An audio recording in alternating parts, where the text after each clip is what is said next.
joining from other parts of the world. Um, uh, I'm pretty happy to welcome you to the first in the series of webinars CPRE is going to host on India's energy transition. So as we all know, India has set a progressive and ambitious RE target, which is 175 gigawatt to be achieved by 2022 and 450 gigawatt by 2030. So which has placed India as one of the pioneers in renewable energy development and making the transition to cleaner energy sources. And these targets are important signals for India's transition to clean energy. But this transition in India is not going to be a straightforward goal.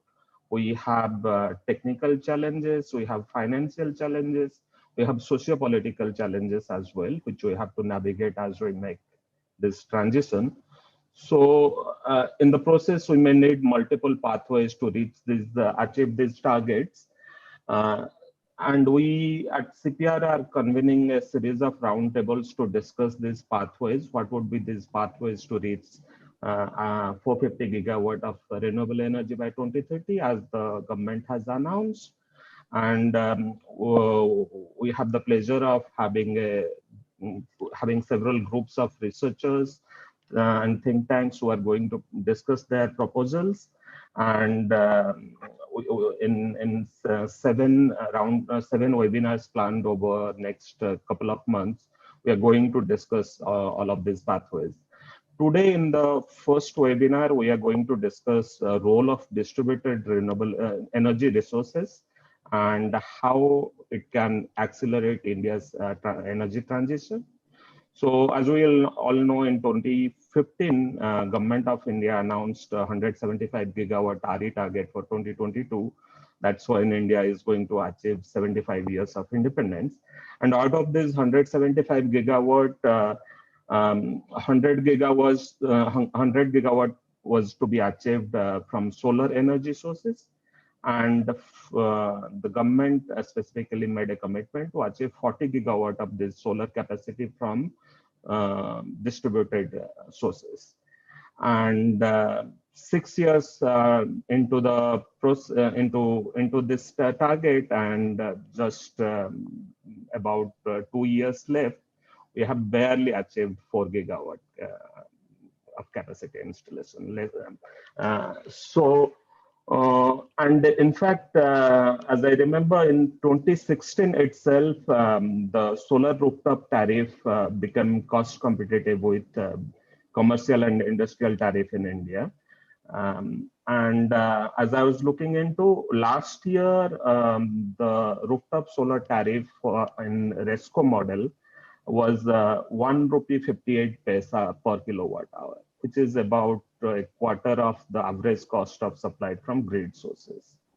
So the economics is in right place. What is it stopping the progress of the distributed energy sources in India? So Dr. Gabriel Kutter, who is a DR specialist at IFA, and Vibhuti Garg, who is the energy economist and lead of India program at IFA, they have recently completed a report looking into Australian experience, and they draw some insights for India, what India can learn and how we can proceed. So they're going to present their work, and we have a stellar panel to discuss it. Let me take a minute to introduce the panelists, and then I'll hand over to the presenters. So we have Mr. Hemi Bahar, who is a lead analyst at International Energy Agency. He's also lead author of IEA's annual renewable market report. And he's also completing a study on unlocking the economic potentials of rooftop solar in India. We have Mr. Sailendra Shukla, who has a rich experience in Indian context. He led Chhattisgarh State Renewable Development Agency for 16 years, from 2003 to 17. Then he went on to head Haryana Renewable Energy Development Agency for 2 years. So he brings together 2 decades of working with the DR at state level. We also have Mr. Mudit Jain, who is head of research at Tata Cleantech Capital Limited. He has a deep understanding of regulatory affairs in India as well as the finance side. With this stellar panel, we start our discussion. I'll hand it over to Vibhuti and Gabriel for the quick presentation on their study. Then we'll head on to discussion. Thank you. Vibhuti and Gabriel, over to you. Thanks, Ashwini, and a very good afternoon, everyone. Let me just quickly share my screen. I hope my presentation is visible now. Yeah. Great. So while most of the policy focus in India and in other countries as well, has been on large-scale renewable energy, the government of India, as Ashwini just mentioned, has set a target of 40 gigawatt of installed rooftop solar capacity by 2022, and this target has been set in order to achieve various objectives such as energy security, and reduce the land use strains, better strengthening of the national grid, and also to improve air quality as well as reduce the overall consumer's costs. The government has undertaken various initiatives and measures to support the adoption of also not only rooftop solar but also electric vehicles as well as energy efficient appliances. So this report, which was released 2 weeks back from IFA, talks about what is the future of DRE is, and which is basically the rooftop solar plus storage, and storage either in the form of batteries or which are kind of a stationary storage, or electric vehicles which are more of a moving storage. We have Dr. Gabriel Cooper today, who is the lead author of this report and who is an energy, sustainability, and climate change professional. And she has over 20 years of experience. She has spent, the last 2 years as a DRE strategy specialist with Australia's Energy Security Board. And prior to that, she held senior executive and senior advisory related positions in the Office of Australian Prime Minister at the Public Interest Advocacy Centre and in the New South Wales government. So I'll just set the context and then I'll hand it over to Dr. Cooper, who will share basically learnings from the integration of DER in Australia so far and how this can help in better aligning or make India to take informed decisions. So while we all kind of agree that distributed energy resources can play a major role in India's sustainable energy future, however, the progress has been slow. We have achieved about 7 gigawatt of rooftop solar by end of December 2021, or by December 2020. Whereas if you will compare it with how the progress is in Australia, so we are kind of lagging 5 to 7 years behind. And if you look at countries like Vietnam, where the uptake has been tremendous in last 1.5 years alone, clearly, India can accelerate the adoption of rooftop solar. However, we feel that going forward, the future is rooftop solar plus storage. Storage, as I said, in the form of either small stationary batteries or mobile batteries, basically in the form of EVs. And using all of these, India has a potential to leapfrog, other countries by combining both generation and load on site.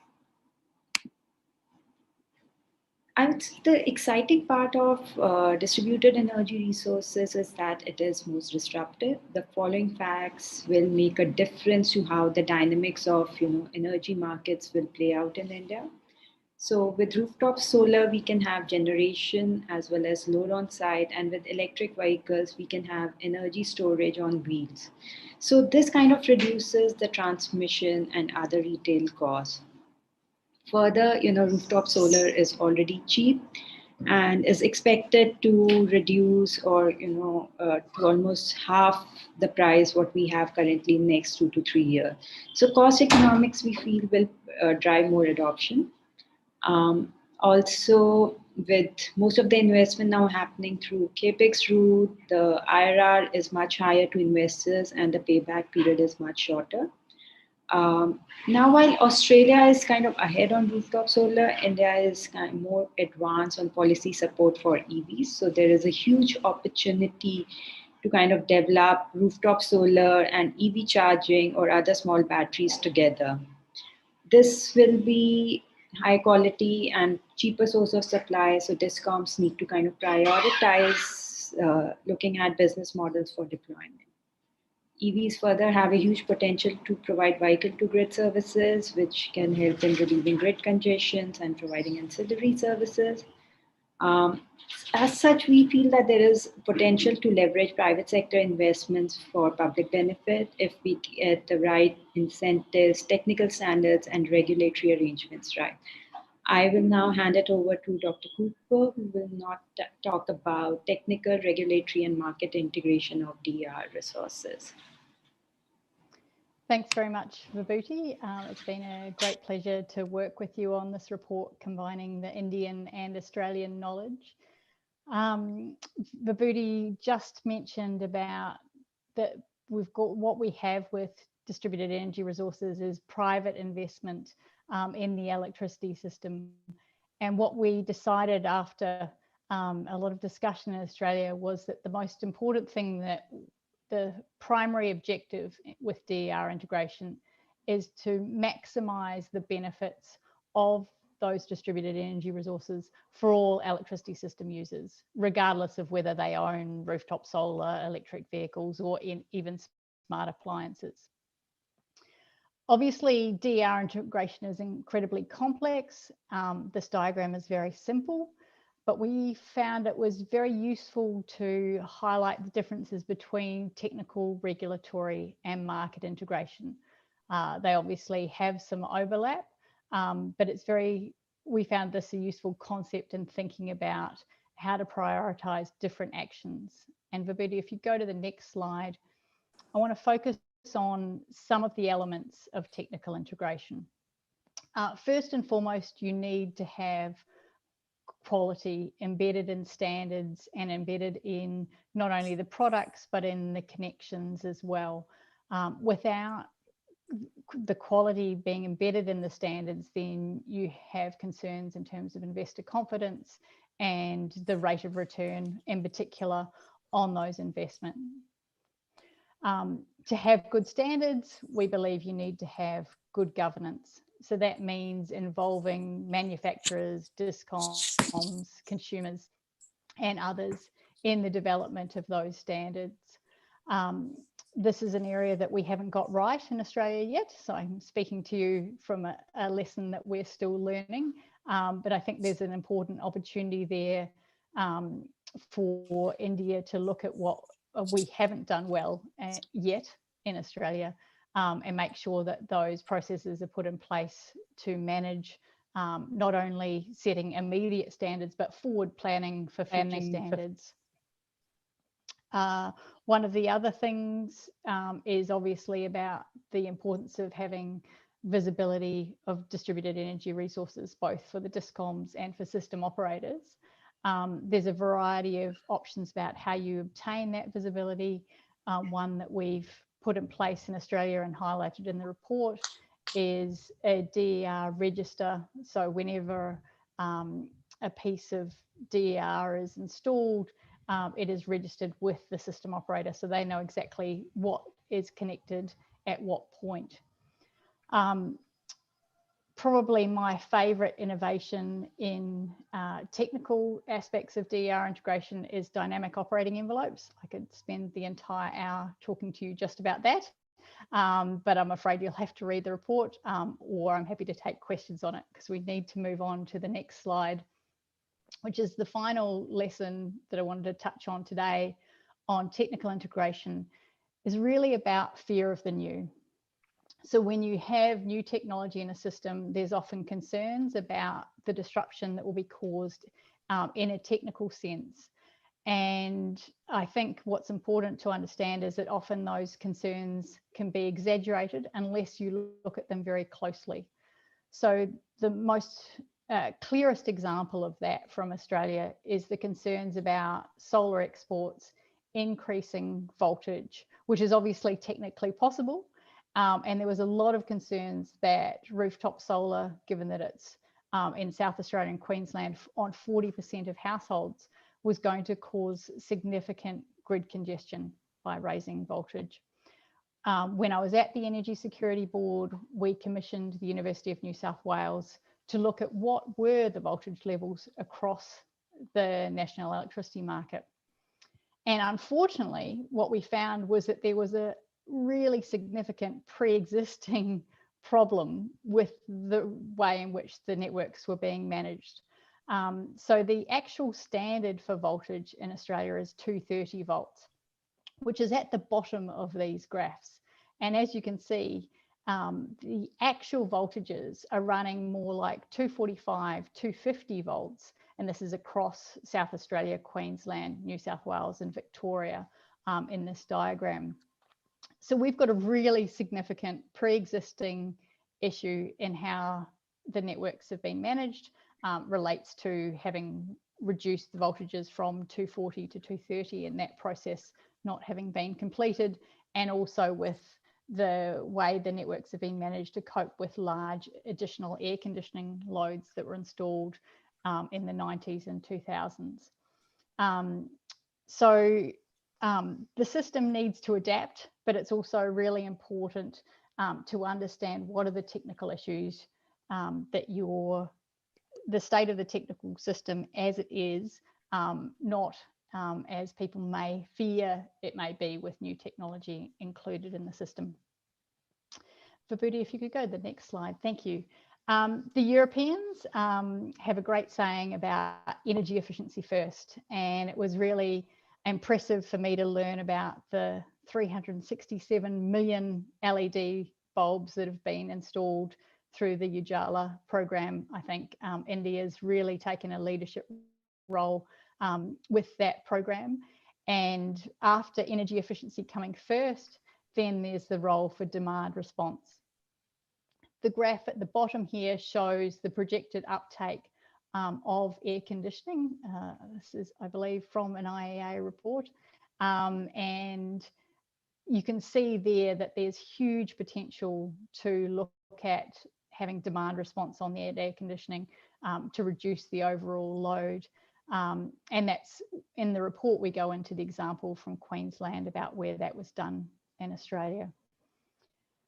We're very aware writing this report that Discoms are often in a financially difficult position. And so just the two things that we recommend there are funding for innovation and also looking at the potential for performance-based revenue regulation with revenue caps. Finally, on market integration,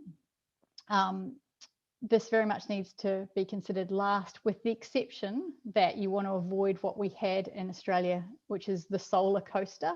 That refers to the ups and downs of the returns on investment and the subsequent installation of rooftop solar.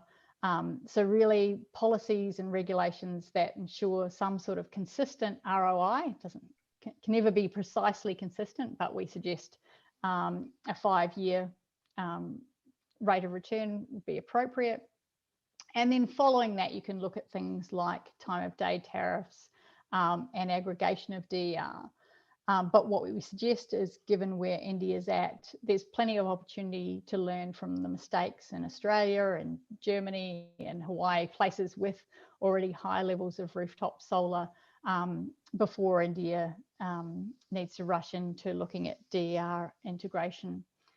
So that's a short précis of the main points covered in the report. Do encourage you to read the report and do welcome your questions both at this webinar and afterwards if you wish.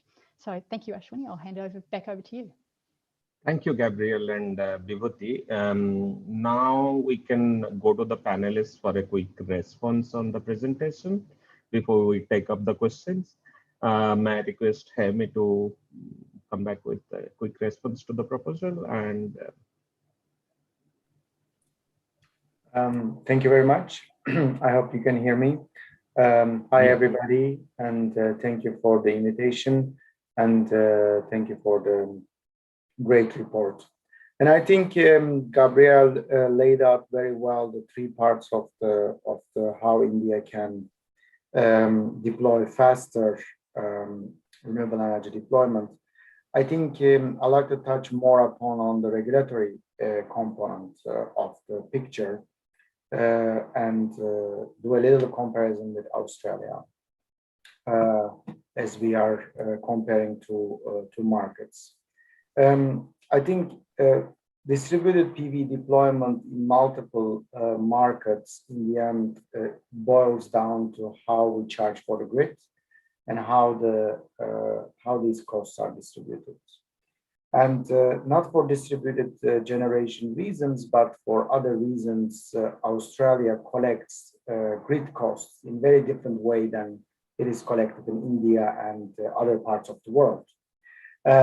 It's a daily charge on in connection, and which is very different than a variable charge in most of the Indian states and most of the European and United States, by the way, in that matter. So, in a place like India, where the distribution companies are in the financial difficulty, I think one important thing to think about in India for the future and invest today is to think about how we charge for the grid and how these compensations are calculated in order to be enable discoms to support the deployment of distributed PV rather than prevent distributed PV from being deployed very fast. And one important point also, I think the policy is very key. India has all the elements, in my opinion, to support the deployment. You have net metering, gross metering, accelerated depreciation, investment grants, whatever you can think of, India has today. It is very complicated to figure out which incentives work in which states, but still the incentives are there. The question is how to use these incentives and how to go through the administrative process to get benefit of these incentives. I'm sure Jain will talk about this a bit further as they are struggling in different places how to monetize these incentives to be able to provide it. One important point on Vietnam, which is mentioned, I think it's the hot topic and it's very comparable to India, maybe even more than Australia in that sense, in terms of the market liberalization perspective. Vietnam achieved this success. You can call it success at the IA. We don't call it success because, yes, it achieved a huge growth of 11, 12, 14 gigawatts over the last 1.5 years. But what's going to be happen next? Next will be close to 1 gigawatt or 2 gigawatts because the pipeline is empty. This is, again, a policy point that doing this up and down, giving a lot of incentives on the one side and then cutting them on the other is good for short-term deployment, but it's not sustainable. So at the IEA, we always advise countries to have a more sustainable policy scheme. And Australia is actually a good example on that. It has been very, very consistent in providing very clearly when the incentives are introduced, what is the deadline for those incentives, what is the value, and what are the other incentives that states provide in Australia, and with a long-term perspective. And in that sense, in my opinion, 2022 is not a long-term perspective anymore. And India introduced other targets, but I think if we want to achieve a faster deployment in India, distributed PV targets should be specifically in that long-term agenda in order to be able to achieve this kind of growth, which is needed for India, because distributed PV will provide, I think, a lot of additional benefits to the Indian states. And in terms of the integration and the technical component of it, many of you mentioned the storage. I think India is not there yet on distributed PV. There is a lot of time to reach that level of deployment in India, in my opinion, on the distributed PV scale. I'll say Australia 100% because it reached the highest level that is possible penetration of rooftop PV and mostly residential actually in several places in Australia with like 50 to 60% rooftop rate of deployment. So in order for India to get to that level, there is a little bit of a road to go.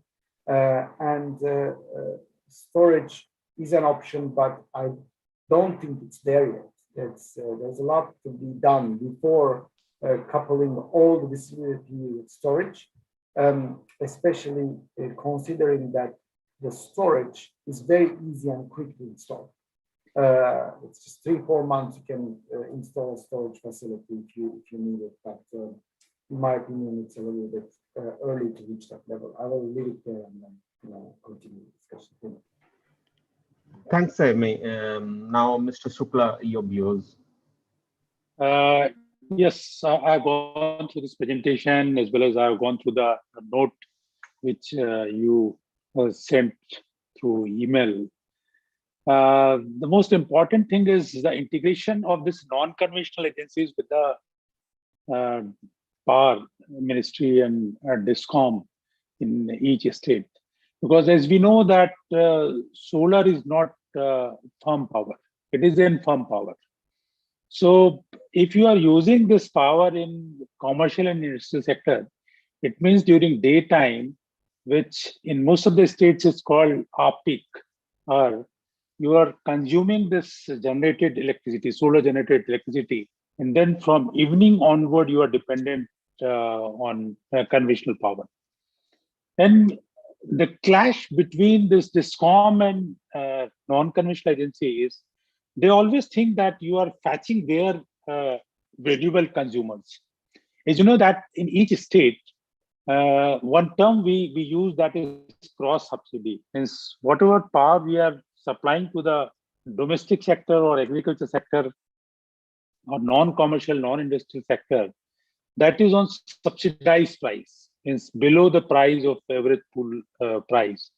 So, and we are substituting that through the cross subsidy, imposing the tariff imposing on industrial and commercial sector.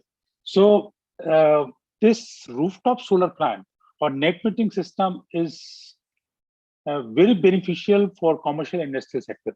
And in Haryana also I observed that most of the consumers, this commercial and industrial consumers, they are going for setting up this rooftop or decentralized power plant, solar power plant.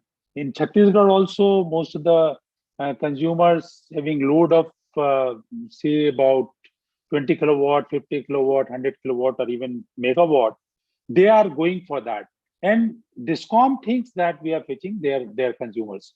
So since the DISCOM is trader, basically a trader, we should allow them to charge some trading margin even on solar also.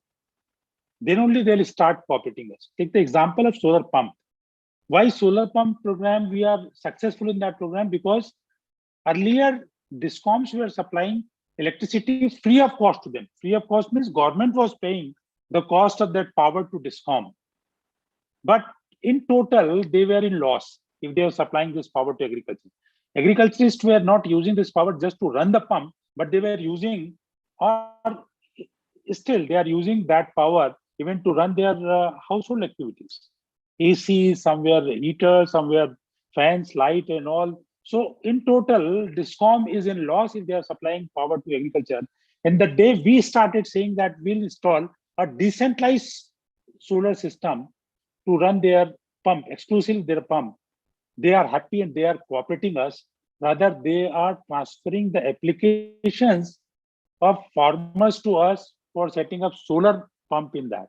Similarly, in solar rooftop also, we'll have to start thinking in non-conventional way. Means wherever the power consumption is less, like in domestic sector, if I set up a power plant, say of 3 kilowatt or 5 kilowatt on my rooftop, and I can meet out my requirement, so they don't mind. supplying this power. But in most of the cases, they feel that since they have already developed infrastructure for supplying this power, so they should get some fixed charges even on the solar power. So some provision of some trading margin is required to be given to this DISCOM in that case.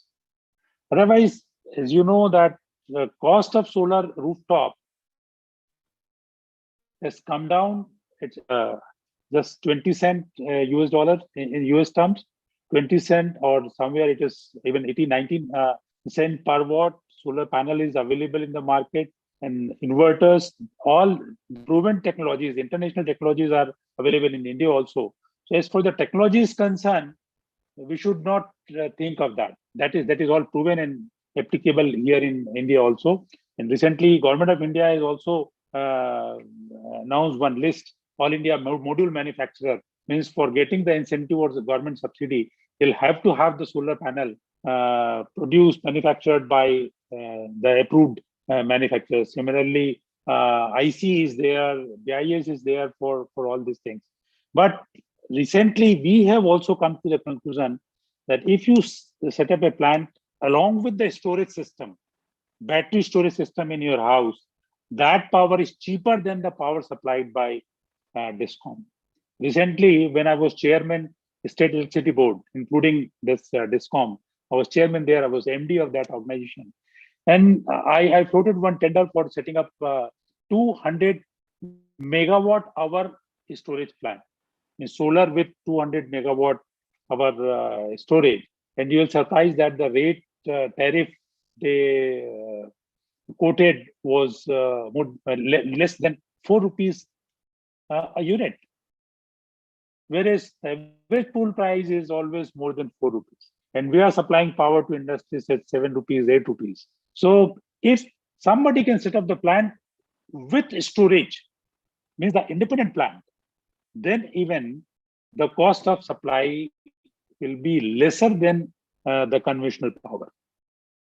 Thank you. Thank you, Mr. Shukla. Mudit? So first of all, thank you, Vibhuti. Thank you, Dr. Cooper, for the excellent report. Thank you, Ashwini, for giving me the chance. Now, on that particular report per se, compliments to you for putting out the report and covering all the real aspects and hitting on the bullseye that this is the problem which is there in India. If we just look at the statistics across the globe, not just Australia, all the developed nations have gone for rooftop solar as a preferred choice. But when we look at India and China, that is more predominantly with respect to utility scale solar, which is really leading the charge. And that is one reason where the government sees the target really fitting the bill. Even today, we meet roughly around 15% of the power from rooftop solar, whereas the target has been set at 40%. The real reason is that despite all the support from the central government, they found it difficult to meet the targets, and they found it easier to come with a tender of 1 gigawatt or 2 gigawatt and meet the targets of the capacity installation. The real reason is that it's a federal structure where power is a concurrent subject. And it's not something which you plan at a boardroom sitting at the central level can really be implemented onto the ground level. It requires multiple stakeholders to come onto the picture. Here, as Shukla sir rightly mentioned, the distribution companies are not on the same page. And they are, in a way, they wanted solar power to be utilized by consumers such as agricultural or residential because they are taking the benefits of subsidy, but they don't want to go for it. The people who want to go for it are the ones who are actually getting the benefit, or who actually have to shell the money for this cross subsidy surcharge. And in a way that DISCOMs are suffering more and more because of it.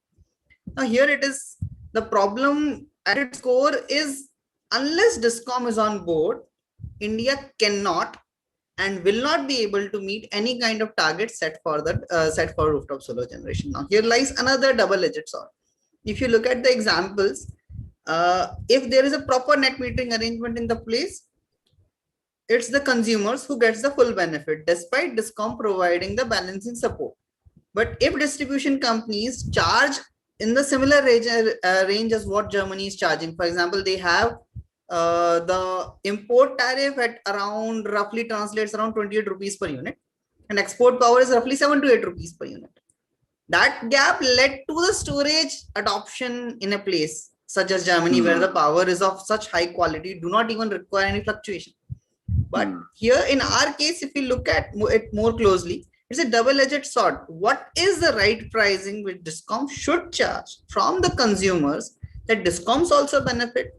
There is juice left for the stakeholders such as consumers, the developers, the EPC players, for them to set up the project, and then everybody is on the same page of win-win solution. That is a really tough marker to set. What is that level where DISCOMs come on the right field, where consumers can also get benefited? At the same time, all of them are working together for more and more rooftop solar installation. And as the report rightly said, this is the best form for solar utilization. The power is getting generated at the point of consumption itself. You are actually cutting through all the threads of distribution and transmission losses. Having said that, the moment we talk about what lies in the future, for this to really take shape, on the technical front, India has adopted all the regulations meant for the inverters. For example, all the IEC certifications, they have been made mandatory.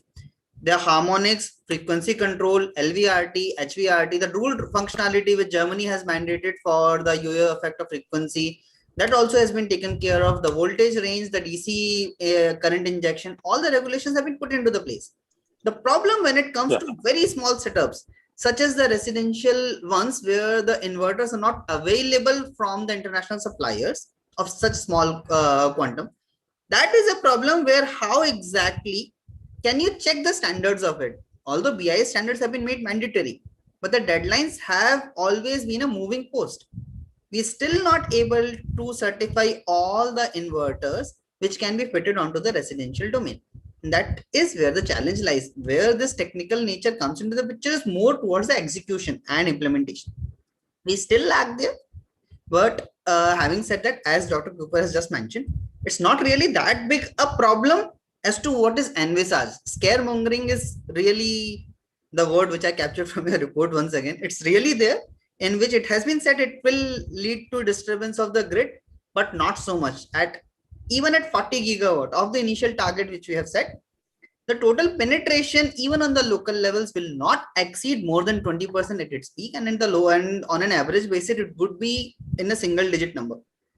But why we are so afraid of it? It's predominantly because of the fear of consumers moving away due to the cost subsidy surcharges. Over to you, Ashwin. Yeah, thanks, Mudit. So I request the attendees to type in their question. We'll pick up as we go.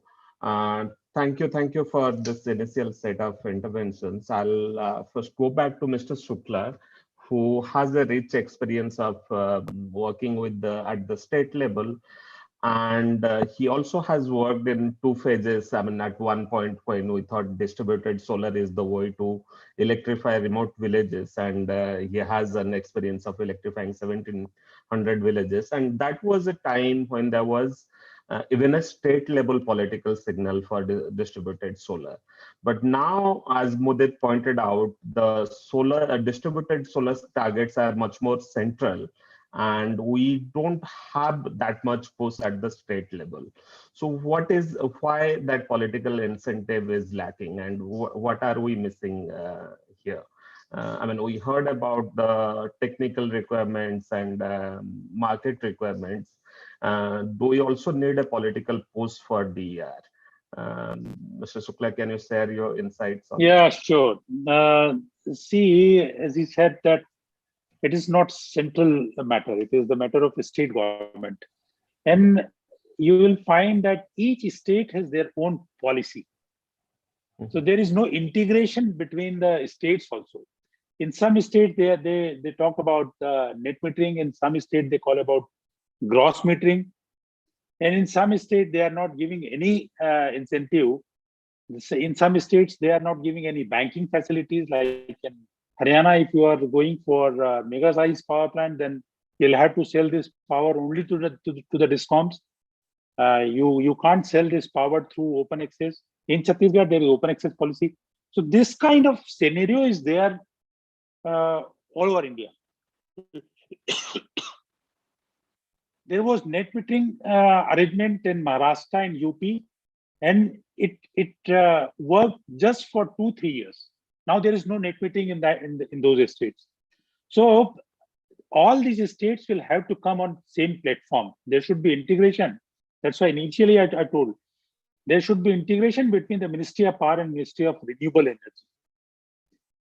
We used to say proudly that India is the only state, only country in the world which has separate Ministry for Renewable Energy.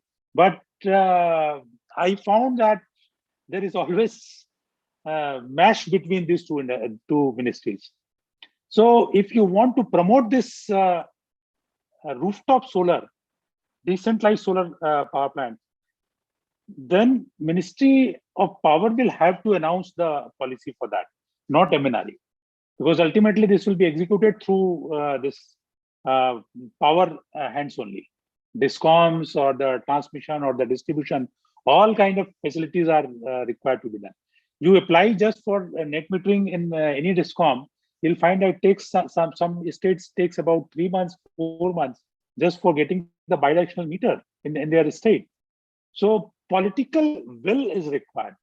One is to see that, like in Gujarat, if you apply, you'll get it within 5 days. In Bengal, in Calcutta, there is private Discom, and within 24 hours they give you the clearance that okay, you go ahead and you can set up your rooftop power plant. So this kind of policy is required to be announced for the whole country, not for state individual. Yeah, over to Ashwin. Yeah, thanks, Mr. Shukla. And in fact, in the new consumer rights rule, they sort of put a benchmark, timeline within which the Discom has to and the regulator has to approve the applications. Let's see how that gets implemented at the state level. So, I mean, it's a more powerful tool now as a central rule. So now I go to Mudit. Mudit, you have been tracking the regulatory process and also the finance side of it, and we heard about it. But when it comes to small consumers, I mean, probably C&I consumers, and particularly the large ones, they have access to finance and they have better credit rating. But when it comes to small consumers, is access to finance a challenge for DRE penetration? And the other thing is there is central financial assistance for solar rooftop, which is at 30%, and states have to match that. And we often hear that several states are not willing or don't have the fiscal space to match that component. So what's your observation on that? Is those kind of finance angles a barrier to solar rooftop penetration? Right. So Ashwini, before I answer that, your previous question about the consumer rules, when that initial consumer rules came in the month of December, it mentioned that net metering would not be available for plant of more than 10 kilowatt capacity. Although recently the draft has been circulated again and that capacity has been increased to 500 kilowatt. But in the middle of this period, many states have come out with the regulations putting that cap of 10 kilowatt. Even in West Bengal, it was put at 5 kilowatt. Now, is the damage already done? Is this damage is irreversible or reversible? We'll see. But then the point here is, when we talk about the large rooftops, it's not really their credit rating alone. They have 24/7 running facilities. And they're able to absorb all the power. When it comes to smaller rooftops, they are dependent on this net metering facility to at least use a part of the power, because most of these facilities do not run 7 days a week. They meet their daytime requirement 5 to 6 days a week, and even then their peak requirement usually is not covered with their roof areas. And here lies the conundrum. When we talk about the financial viability, it's better for the larger rooftops because A, scale is better. B, the technological equipment required, they are available in right prices. C, your total requirement can be met directly from solar without really relying on the net metering per se. All the three things goes for a toss the moment you talk about smaller rooftops. So yes, credit rating remains a challenge, but even on a project point of view, the viability also takes a hit.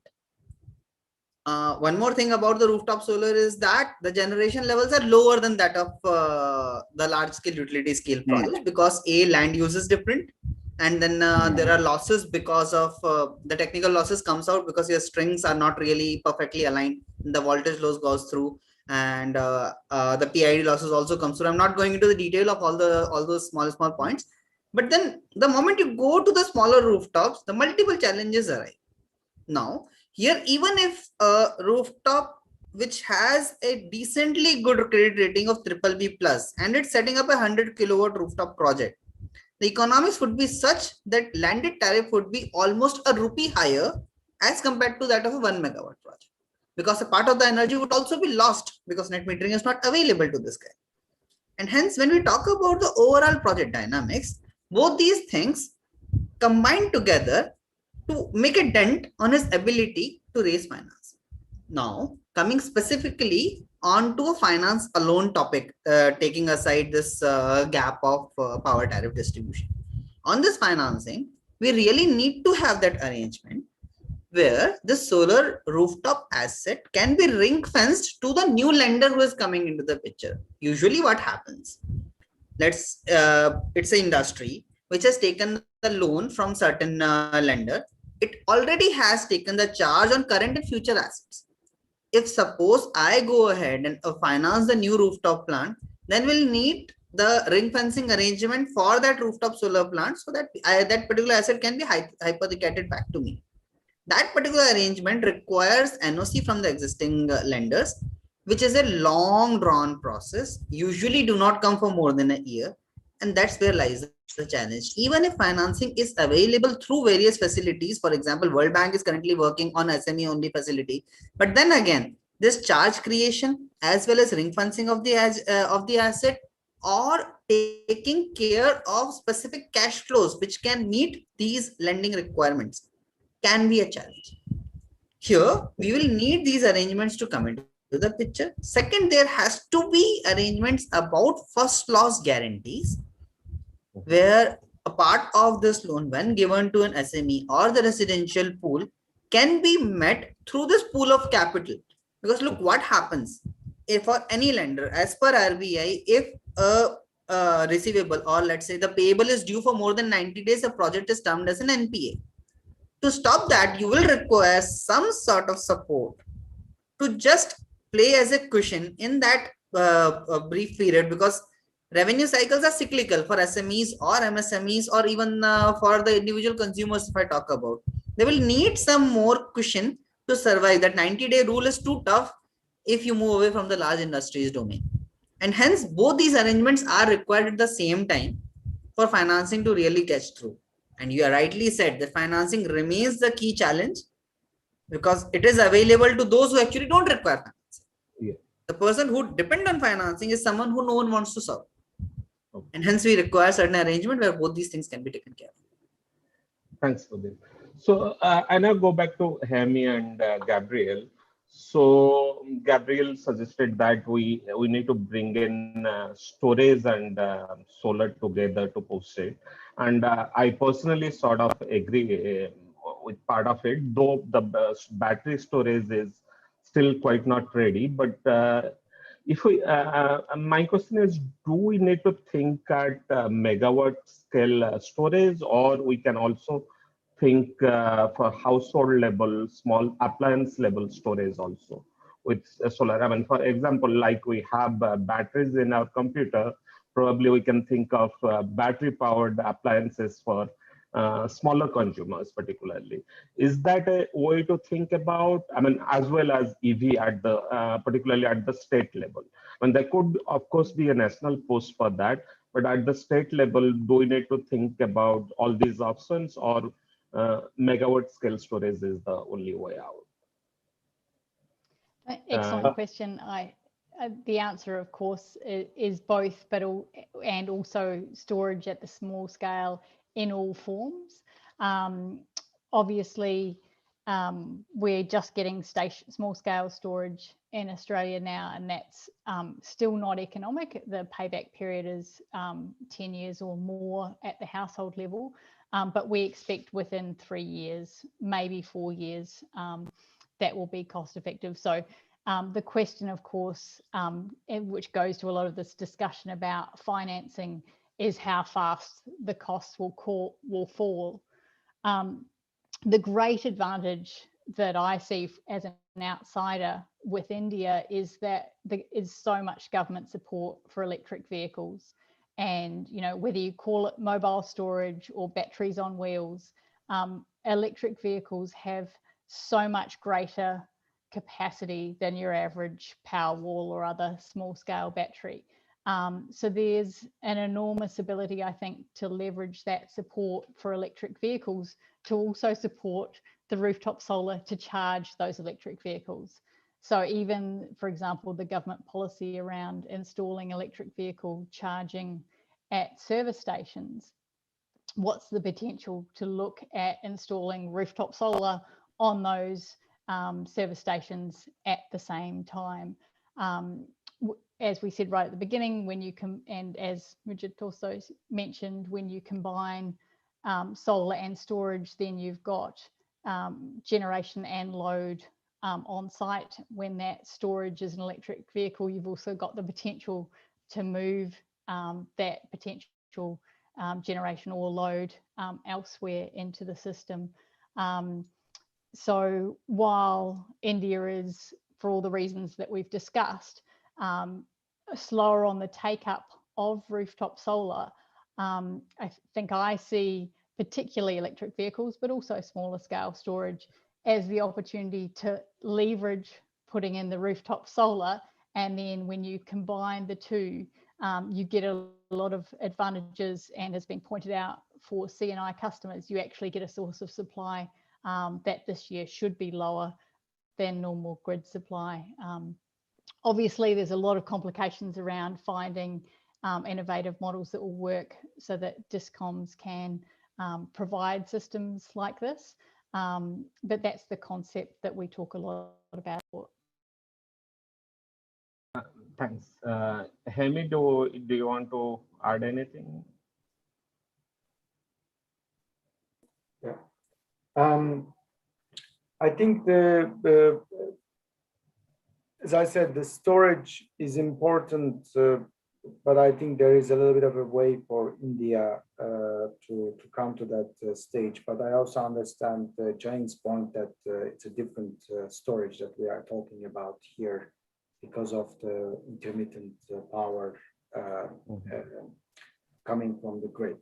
That's a different driver, obviously, and I think that's if storage replaces the diesel generators, that's a good thing, not a bad thing. Run with the solar PV. But I will agree for the long-term vision of establishing a distributed energy system, which is a challenge for the centralized power system that we are all used to. Obviously, electric vehicles and storage from the electric vehicles or the separate storage will play an important role in also providing grid services back to the grid, not only generating power when you don't generate solar, but also interacting with the grid. And there is definitely a vision for storage in India in the longer term,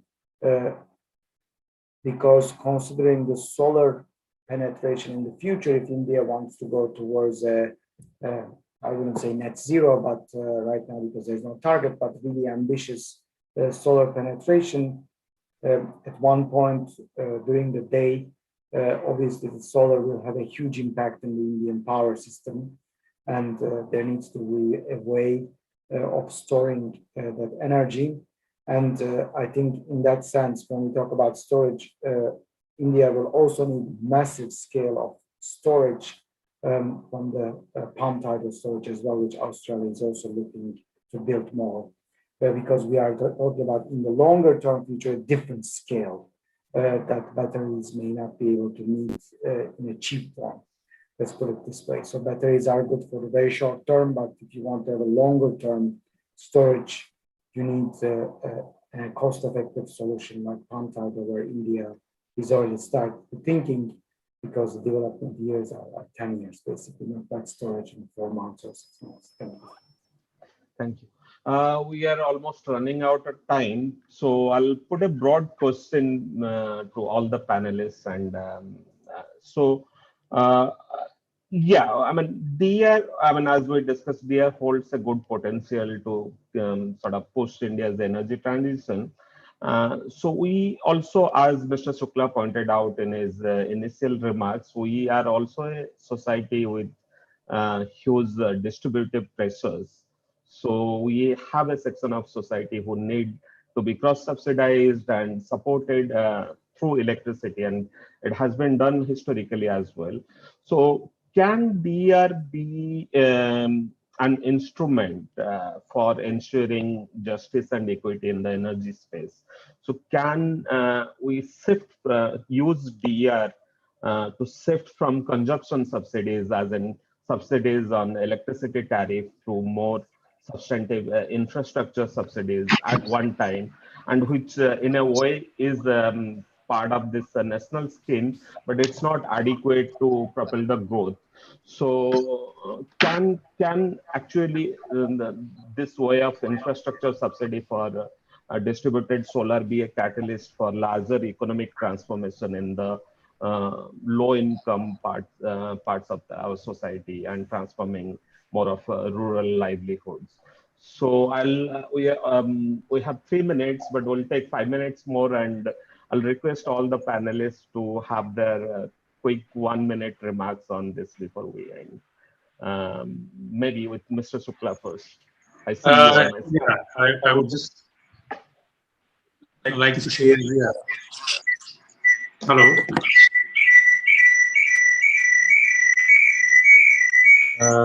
Karan sir, you are on 2 different devices, and that's why the voices. Yeah.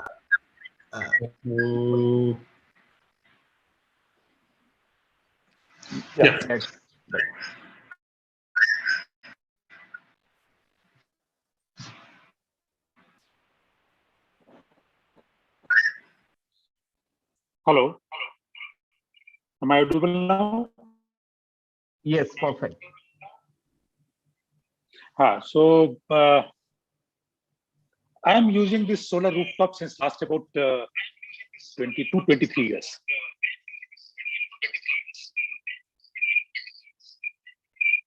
So I have a small solar pump in my farm, which I am using since last 18 years, which doesn't require any battery. Hello. Hello. Yes, we can hear you. And for my house, I'm using a system which has become now 10 kilowatt. So I'm using battery with that. And in last 20, 21 years, I think I have replaced those batteries 3 times. Since beginning, I'm using tubular plate batteries. So I would definitely recommend that if you are in face of implementing this program in any state, or if you are thinking to make a policy for the country, then we should, since beginning, we should start thinking of using batteries along with the solar system. Lithium ion, I think in place of lithium ion, we can start thinking of using graphite batteries. Aluminum graphite is now available. And few companies have already announced that they are going to launch a battery, aluminum graphite battery, which is better than lithium ion. So in Australia, I have seen that they are using ferrophosphate lithium ion. And in Vietnam also, they are still using this lithium ion, though lithium ion is very successful. And as you were talking about the use of battery, so the best example is our mobile phone. So we are using this mobile phone with the mobile battery. We are using our laptop along with the batteries. Similarly, we have distributed televisions in Gram Panchayat along with a small 20Ah battery, lithium ion batteries. And those batteries, those systems are working since last about 6-7 years in all primary health centers, more than 800 primary health centers in Chhattisgarh, community health centers, more than 500 community health centers in Chhattisgarh. We are using batteries along with the solar system since last about 15 years. We have to replace those batteries once in last 8-9 years. So I would suggest that if you are using decentralized power generation system, then you should have to have this batteries along with that. This is my request. Thank you, Mr. Thank you. Over to Shukla. Ashwin. Mudit, quick remarks. So I think the question you raised was the subsidy on the rooftop solar being an equalizer, right? Now, what I'm saying is this cross subsidy as a regime is something which is anyways be convoluted in itself. It's not something for the rooftop solar to correct, because this is in essence, DISCOM should be able to recover the cost, whatever the cross subsidy be. So here this Electricity Amendment Act can really play a role where the subsidy needs to be funded from different sources, and I would say really rooftop solar has no role to play. It should be left to the market forces for adoption of this rooftop solar for further reduction of the tariffs per se. But this cross subsidy as a concept, as a construct, should be something which should be on state government to act on, and not really DISCOM's prerogative, because we also want to promote the Make in India through the industrial tariffs, and let rooftop solar be another factor which reduces tariff rather than be an equalizer per se. I would bat for that, that infrastructure development should anyways be there, and that will require certain support. But the subsidy part should at least be out of the ambit of the industrial consumers, or it should be basically funded by the government in itself. Sure, thanks. Hermy? I'm sorry, I need to leave in 1 minute. So thank you very much again for the invitation, and this was a great discussion. My point about subsidies is, I think, a long-term vision. So you need to find a way to balance these, reflect the